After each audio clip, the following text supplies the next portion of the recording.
오늘 이 아침에도 우리 주님으로부터 오는 크신 은혜와 평강이 여러분들과 함께 하시기를 바랍니다. 아멘. 감사합니다. 오늘은 순교 속에 빛나는 용서라는 제목을 가지고 함께 같이 말씀을 나누겠습니다. 여러분, 하나님의 은혜를 우리가 정통으로 알면 어떤 것을 먼저 깨닫게 될까요? 그것은 바로 죄입니다. 하나님의 은혜를 깨달으면 내가 그동안 하나님 앞에 잘못 살았구나. 그렇게 되면 어떻게 됩니까? 그 죄를 고백하고 회개하면 되죠. 잘못 살았으니까 되돌이켜서 하나님께 가면 됩니다. 그러면 하나님이요, 그냥 받아주시는 것이 아니라 막 기뻐하며 받아주십니다. 그 비유가 바로 탕자의 비유입니다. 다시 한번 말씀드리겠습니다. 하나님의 은혜를 경험하고 하나님의 임재가 오고 하나님이 날 사랑하신다는 것을 우리가 체험하면 무엇을 한다고요? 내가 무엇을 잘못했는지 그게 막 보이는 거예요. 그래서 막 눈물 나고. 그런데 거기서 내가 잘못했으니까 하나님, 내가 나를 심판하겠습니다 라고 하지 않습니다. 왜냐하면 심판의 권한은 나에게 없기 때문에. 그러면 어떻게 한다고요? 하나님께 돌이켜서 하나님, 제가 하나님께 갈 수 있을까요? 그러면 하나님은 막 두 팔 벌려 환영하시고 기뻐하시면서 모든 것을 다 회복시켜 주십니다. 이 은혜의 놀라운 감격이 나는 여러분들의 모든 삶의 순간순간마다 떠나지 않기를 축복합니다. 여러분, 이거 있으면 우리가 얼마나 좋아요. 어떤 사람들은 회개가 그렇게 쉽냐고 말이죠.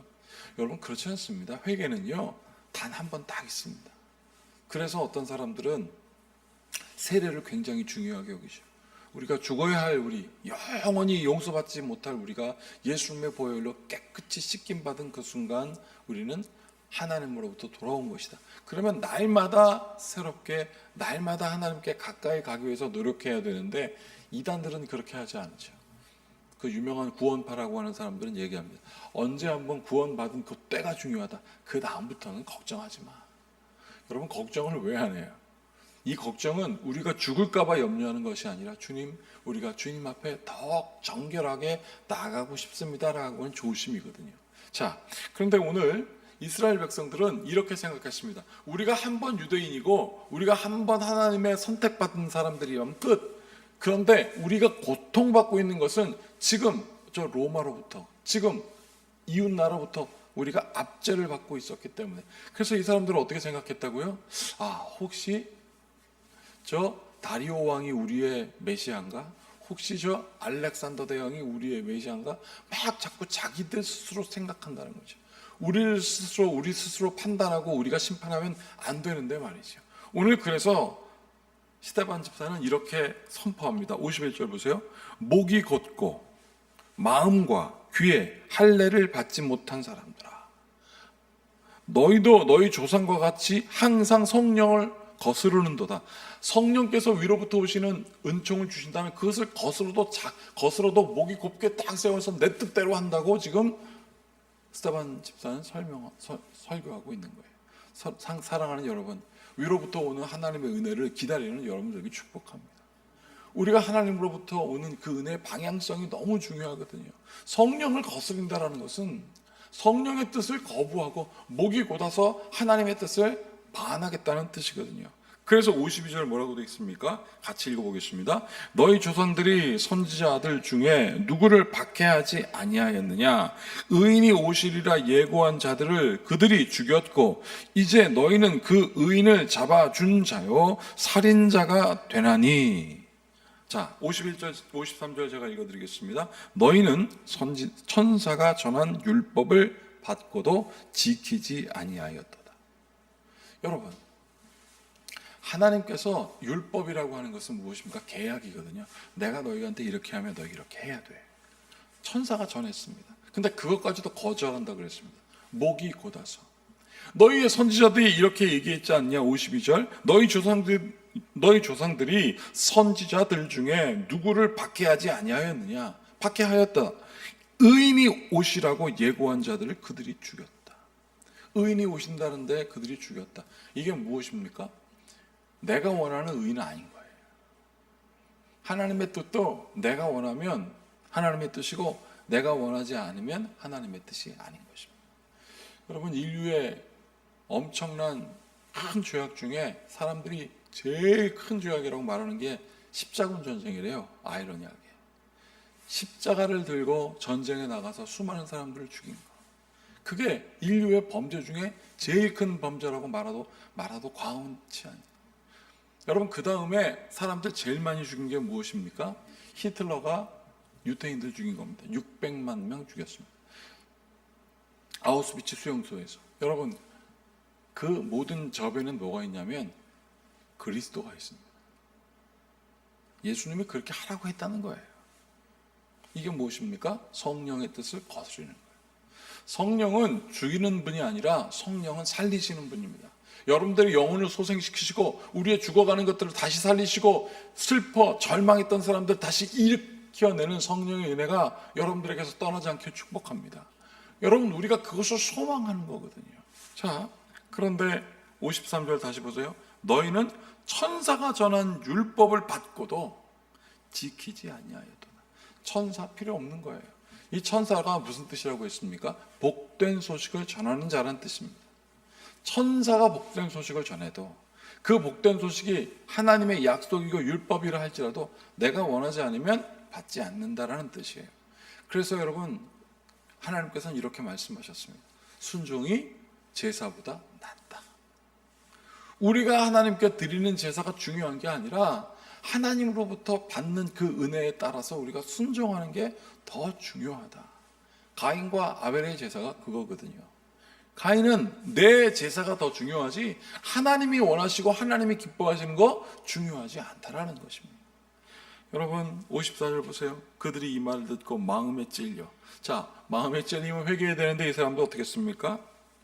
그를 향하여 이를 갈았다.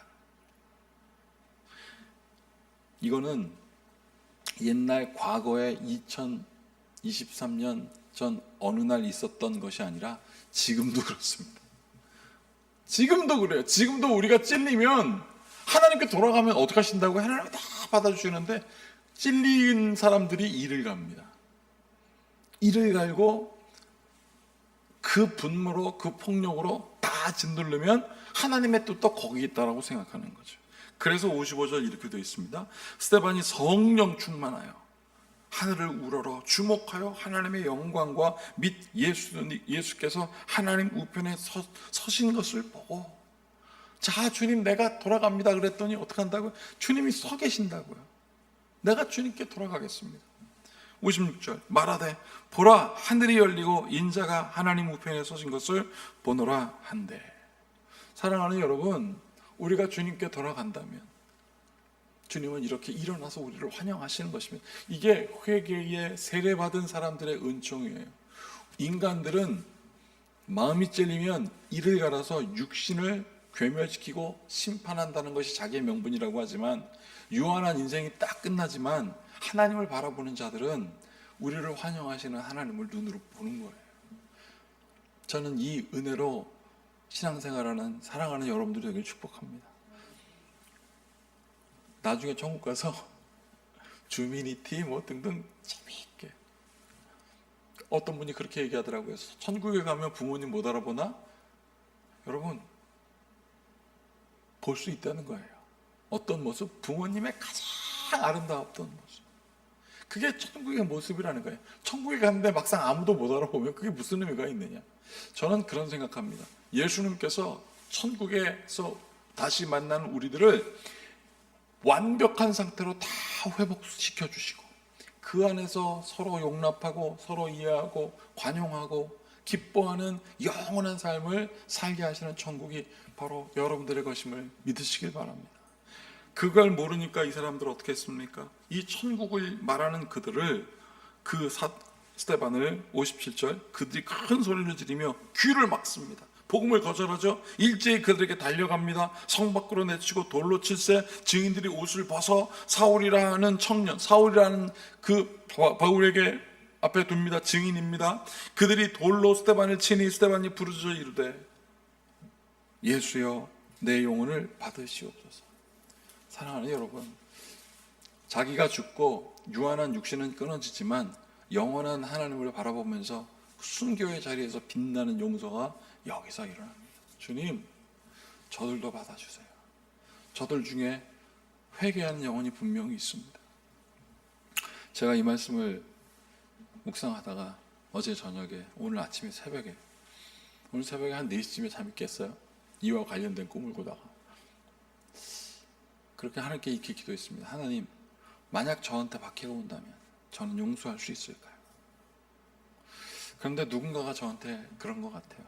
그 자리에 간다면 신실한 아들은 하나님만 바라보기 때문에, 영원한 생명을 바라보기 때문에 용서할 수 있다. 그 마음 확 오더라고요. 사랑하는 여러분, 지금 우리에게 이해할 수 없는 일들이 벌어지지만 영생을 앞둔 여러분들에게는 그 모든 것들이 다 풀과 같이 시들은 것을 깨닫게 될 것입니다. 그리고 하나님은 우리에게 영생의 값진 복음을 지금 스데반을 통하여 보게 하십니다. 이 스데반이 본 증거가 난 여러분들의 증거가 되기를 축복합니다. 그렇게 60절 보세요. 무릎을 꿇고 크게 불러 이르되 주여 이 죄를 어떻게 해요? 그들에게 돌리지 마옵소서. 이 말을 하고 자니라. 사울이 그가 죽임을 당하는 걸 보고 어떻게 했습니까? 마땅히 여겼다 그랬습니다.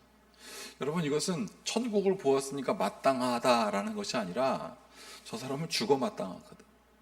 이를 갈았다라는 것에 상징적이고 아주 응축적인 표현인 거예요. 사울이 이랬던 사람이에요. 복음 받아들이기 전에는 마음이 찔려도 이를 갈아 죽이는 역할을 했던 사울이 나중에 하나님의 복음을 받고 그가 변화됩니다. 여러분, 스데반이 돌로 맞아 죽는 그 장면을 이렇게 표현했는데, 많은 고고학자들의 증거 그리고 역사 문헌에는 사람을 끌고 가서 반을 땅에다 이렇게 묻혀놓고 그냥 얼굴만 나오는 거 아니에요. 거기다가 치니까 금방 죽는 거예요. 사도 바울이 죽어갔을 때, 복음을 깨닫고 들어갔을 때 참수 현장에서 머리가 끊어진 다음에 계단 같은 것에 1번, 2번, 3번 떨어졌답니다. 그걸 보고 어떤 사람들은 잔인하다, 놀랍다, 두렵다, 어떻게 그리스도를 믿을 수 있는가라고 했었지만, 사도 바울의 그 죽음을 보면서 어떤 사람들은 이렇게 깨달았답니다. 그가 스데반의 죽음을 마땅히 여겼듯 이제 우리가 그의 죽음을 보면서 하나님의 은혜가 저 죽음의 현장에도 있구나라고 했다는 거예요. 사랑하는 여러분, 유한한 우리의 인생이 끝나면 영원한 영생에 하나님의 놀라운 환영이 있습니다. 그 은혜를 바라보고 오늘도 순교의 현장에서 용서했던 이 스데반의 놀랍고 감사한 은총이 나는 오늘 이 아침에 여러분들과 함께 하시기를 바랍니다. 기도하시겠습니다. 참으로 고맙고 감사하신 주님, 인생의 일들을 우리가 도저히 이해할 수가 없습니다. 하나님의 은혜를 선포하는데 그것이 마음의 찔림에도 불구하고 오히려 이를 갈고 하나님의 축복의 복음과 그 율법은 멀리하고 천사가 전했을 복된 소식이라 할지라도 발로 차는 성령을 거스르는 어리석은 자리에 우리가 있지 말게 하시고 오직 주의 말씀 듣고 순종하고 그 은혜로 회복을 누리는 성도들 되게 하시옵소서. 믿음의 주에 온전케 하시는 예수님의 이름으로 축복하고 기도하옵나이다. 아멘. 이제 우리 모두 주님께서 가르치신 기도 드리겠습니다. 하늘에 계신 우리 아버지, 아버지의 이름을 거룩하게 하시며 아버지의 나라가 오게 하시며 아버지의 뜻이 하늘에서와 같이 땅에서도 이루어지게 하소서. 오늘 우리에게 일용할 양식을 주시고 우리가 우리에게 잘못한 사람을 용서하여 준 것 같이 우리 죄를 용서하여 주시고 우리를 시험에 빠지지 않게 하시고 악에서 구하소서. 나라와 권능과 영광이 영원히 아버지의 것입니다. 아멘. 오늘 말씀을 기억하시면서 우리를 회복시키시는 그 하나님의 은총을 바라보면서 우리 모두 함께 같이 기도하시겠습니다.